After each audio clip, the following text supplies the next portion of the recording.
Well, you got to experience a lot of different cultures Oh and yeah. a lot of different societies.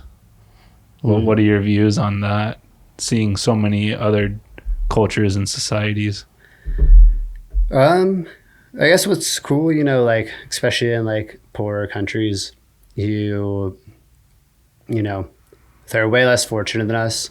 So you would expect a lot of people to be kind of down and out, like, damn, like how am I gonna, feed my kids? How am I gonna, they have real life problems. And what just always blows my mind is they just tend to be happier a lot of times, it seems like. They don't have the kind of a same obsession that most Americans do with like materialistic items and like it's like, in America it's like you get a big house, you want a bigger house. You become a millionaire, you want to be a billionaire. It's like there's never enough. But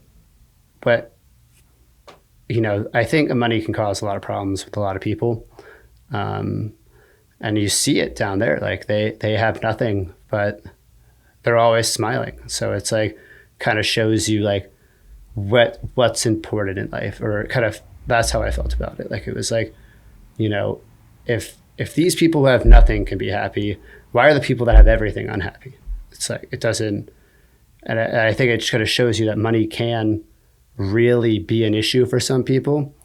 I think, God, having money's nice, but if you just keep wanting the next designer bag or another sports car, like you're chasing something, like it never ends, like it just, you can buy another more expensive bag and another more expensive car, and it was just like very interesting to see, because like, I'm like, what they say is like depression is a first world problem.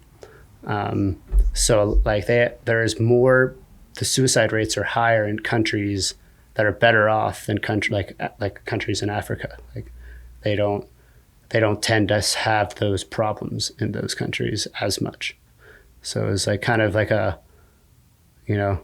remove yourself from that bubble that, this bubble we've all grown up in, where pretty much everyone is well off, and kind of put yourself in someone else's shoes. And Well, it's kind of like a social pressure, right? yeah, I think that's a huge... I think what you're saying with the first world problems and things like that, there's a lot of social pressure, of others in the community, your friends, to do well. Mm-hmm. And whereas the people in the third world countries are just happy to be here, Mm-hmm. Yeah, exactly. and to be having this experience. Yeah. It's just kind of living in the moment type of situation. It's something so much more deep though, because I feel that they do push it in our society more, that you need to get the next newest car, you need to get, the newest iPhone, and on and on and on. Never ending.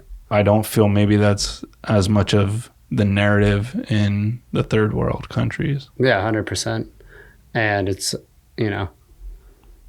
there's pros and cons to both, obviously, but I definitely do think happiness is the most important thing in life. So, well, I was going to say it lies somewhere in the middle, right?